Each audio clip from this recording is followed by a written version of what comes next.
देख रहा है एक अकेला कितनों को भारी पड़ रहा है। जरा मैं कच्चा चिट्ठा आज खोलना चाहता हूं। आदरणीय सभापति जी, मैं लंबे अरसे तक राज्य का मुख्यमंत्री रह करके आया। फेडरलिज्म का क्या महत्व होता है वो भली बातें समझता है, उसको जी करके आया हूं। और इसलिए हमने कोऑपरेटिव कॉम्पिटिटिव फेडरलिज्म पर बल दिया है। आओ हम पर्दा करें, हम आगे बढ़े, हम सहयोग करें, हम आगे बढ़े, उस दिशा में हम चले हैं। हमने हमारी नीतियों में नेशनल प्रोग्रेस का भी ध्यान रखा है और रीजनल एस्पिरेशन को भी एड्रेस किया है। National progress and regional aspiration, इसका परफेक्ट कॉम्बिनेशन हमारी नीतियों में दिखा है, क्योंकि हम सब मिलकर के 2047 तक एक विकसित भारत का सपना पूरा करने के लिए चल पड़े हैं। लेकिन जो लोग आज विपक्ष में बैठे हैं, उन्होंने तो राज्यों के अधिकारों की धज्जियां उड़ा दी। जरा मैं कच्चा चिट्ठा आज खोलना चाहता हूं।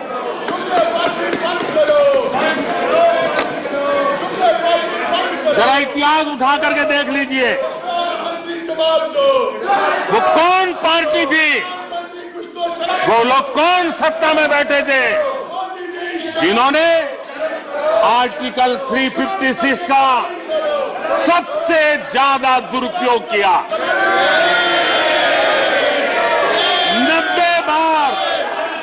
90 बार चुनी हुई सरकारों को गिरा दिया। कौन है वो? कौन है जिन्होंने किया? कौन है जिन्होंने किया? कौन है जिन्होंने किया? इतना ही नहीं सभापति जी, एक प्रधानमंत्री ने आर्टिकल 356 का 50 बार उपयोग किया, आधी सेंचुरी कर दी। वो नाम है श्रीमती इंदिरा गांधी का। 50 बार सरकारों को गिरा दिया। केरल में आज जो लोग इनके साथ खड़े हैं, जरा याद कर लीजिए, थोड़ा बार माइक लगा दीजिए।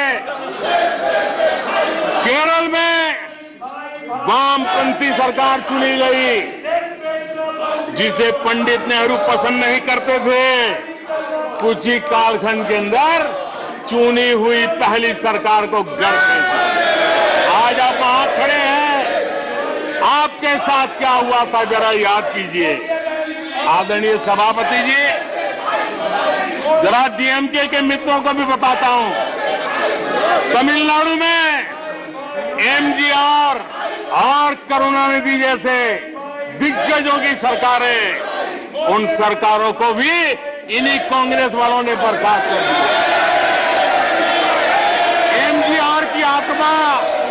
एमजीआर की आत्मा देखती होगी आप कहां खड़े हो।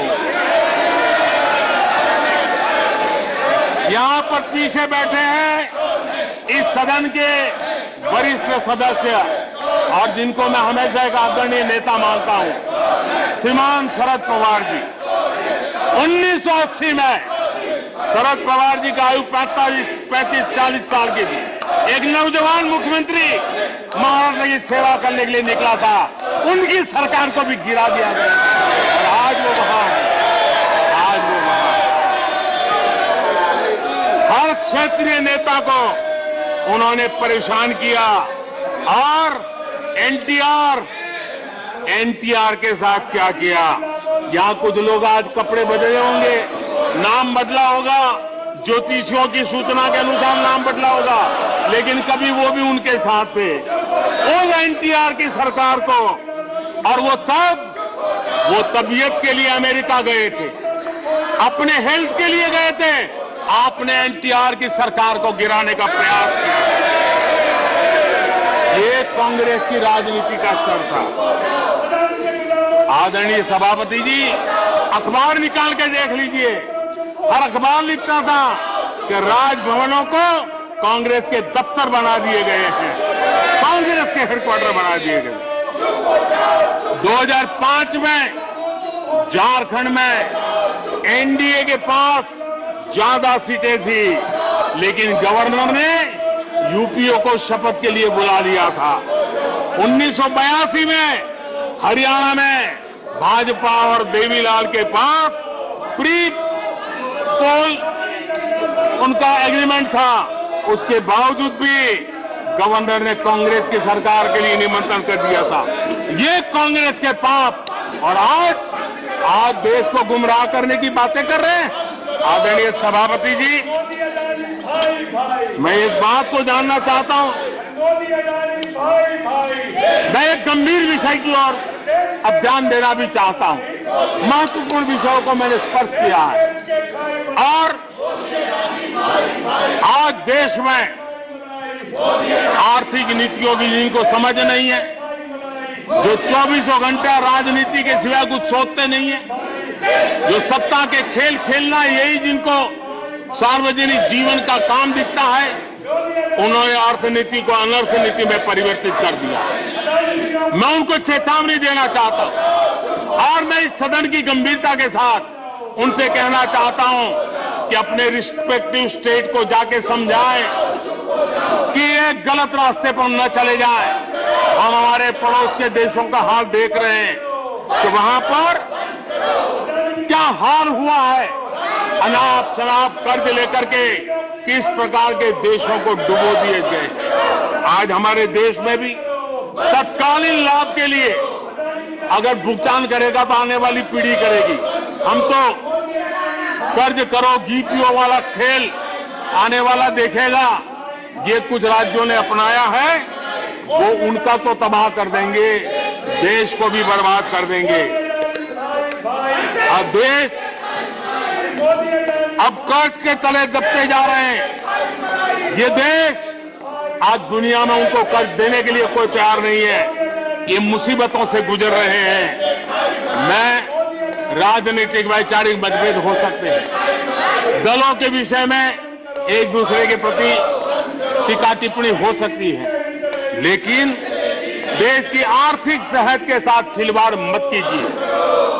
आर्थिक सेहत के साथ खिलवाड़ मत कीजिए। आप ऐसा कोई पाप मत कीजिए जो आपके बच्चों के अधिकारों को छीन ले और आज अपना मौज कर लें और बच्चों के नसीब में बर्बादी छोड़ के चले जाए। ऐसा करके न जाए। आज आपको पॉलिटिकली सूट कर, मैंने तो देखा एक मुख्यमंत्री ने बयान दिया कि भाई अब ठीक है, मैं तो निर्णय करता हूं, अभी मुसीबत मुझे कहां आएगी, 2030-32 के बाद आएगी, जो आएगा वो भुगतेगा। क्या कोई देश ऐसे चलता है क्या? लेकिन ये जो वृत्ति बन रही है वो बहुत चिंता का विषय है। आदरणीय सभापति जी, देश की आर्थिक सेहत के लिए राज्यों ने भी अपनी आर्थिक सेहत के संबंध में डिसिप्लिन का रास्ता चुनना पड़ेगा, और तभी जाकर के वे राज्य भी इस विकास की यात्रा का लाभ ले पाएंगे और उनके राज्यों के नागरिकों का भला करने में हमें भी सुविधा हो जाएगी, ताकि हम उन तक लाभ पहुंचाना चाहते हैं। आदरणीय सभापति जी, 2047 में यह देश विकसित भारत बने, ये हम सबका संकल्प है। 140 करोड़ देशवासियों का संकल्प है। अब देश पीछे मुड़ करके देखने को तैयार नहीं है। देश लंबी छलांग मारने को तैयार है। जिनकी 2 वक्त की रोटी का सपना था, उसको आपने एड्रेस नहीं किया, हमने उसको एड्रेस किया है। जिसको सामाजिक न्याय की अपेक्षा थी, जो आपने एड्रेस नहीं किया, हमने एड्रेस किया है।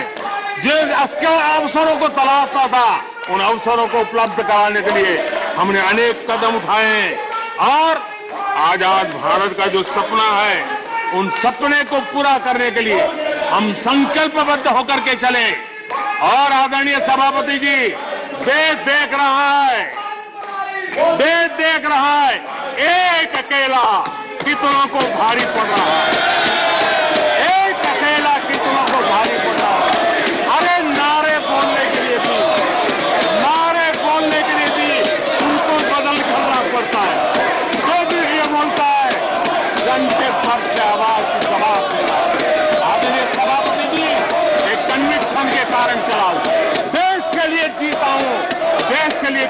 के लिए निकला हुआ हूं।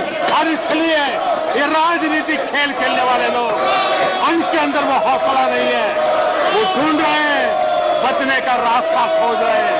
आदरणीय सभापति जी, राष्ट्रपति जी के उम्दा भाषण को, राष्ट्रपति जी के मार्गदर्शक भाषण को, राष्ट्रपति जी के प्रेरक भाषण को इस सदन के अंदर अभिनंदन करते हुए, धन्यवाद करते हुए, आपका भी आभार व्यक्त करते हुए अपनी बात को समाप्त करता हूं।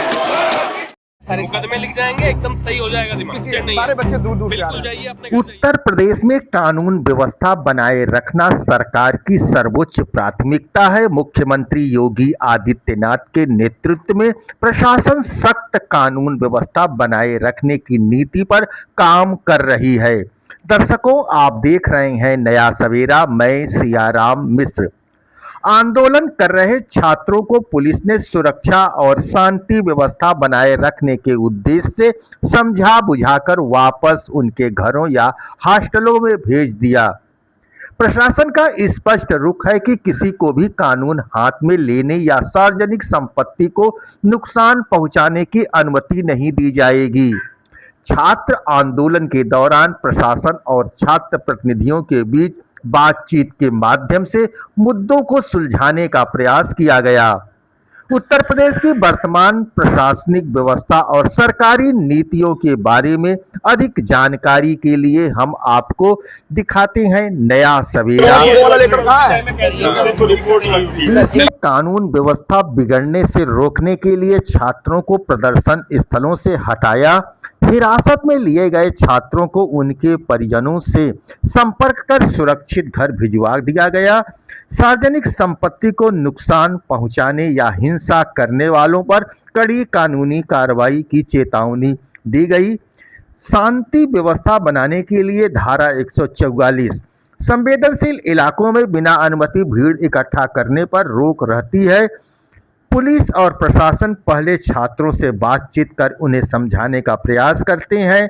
सोशल मीडिया और प्रदर्शन स्थलों पर उपद्रवी तत्वों को चिन्हित करने के लिए सीसीटीवी का उपयोग किया जाता है। के बीच खड़े होकर बार बार पूछ रहे हैं परमिशन वाला लेटर कहाँ है और ये कैंसिल कर दिया है। पुलिस ने स्पष्ट रूप से कहा कि इनके पास वैध परमिशन नहीं है, यह परमिशन पहले ही रद्द कर दिया गया है। बिना अनुमति के किसी भी तरह का प्रदर्शन या जुलूस निकालना कानून का उल्लंघन है। यूपी पुलिस ने इसी वजह से उन्हें आगे बढ़ने से रोका और शांतिपूर्वक वापस भेज दिया। यही है यूपी पुलिस की कार्यशैली। वो कभी भी किसी कानून को तोड़ने की इजाजत नहीं देते, चाहे कोई कितना भी दबाव क्यों न डाले। वो प्रदर्शन का अधिकार मानते हैं, लेकिन वो भी केवल तभी जब वो कानून के दायरे में हो, पूर्व अनुमति हो और शांति भंग न हो। बिना परमिशन के कोई भी कार्यक्रम शुरू करने की कोशिश कानून व्यवस्था को चुनौती देने के बराबर है और यूपी पुलिस इसे बर्दाश्त नहीं करती। हाल फिलहाल में दिल्ली, बिहार और अन्य जगहों की बात करें तो हम बार बार देखते हैं कि छोटी सी बात से प्रदर्शन हिंसक हो जाते हैं, आगजनी होती है, पथराव होता है और आम जनता को भारी परेशानी का सामना करना पड़ता है। लेकिन उत्तर प्रदेश में ऐसा नहीं होता। यूपी पुलिस अपनी सख्ती और त्वरित कार्रवाई से सुनिश्चित करती है कि कानून का राज बना रहे, चाहे कोई भी मुद्दा हो। दर्शकों, उत्तर प्रदेश के वाराणसी जिले में 18 नामजद व 20 अज्ञात के खिलाफ केस दर्ज किया गया है। धरना प्रदर्शन करने वाले 18 नामजद और 20 अज्ञात के खिलाफ लंका थाने में केस दर्ज किया गया है। चौकी प्रभारी लंका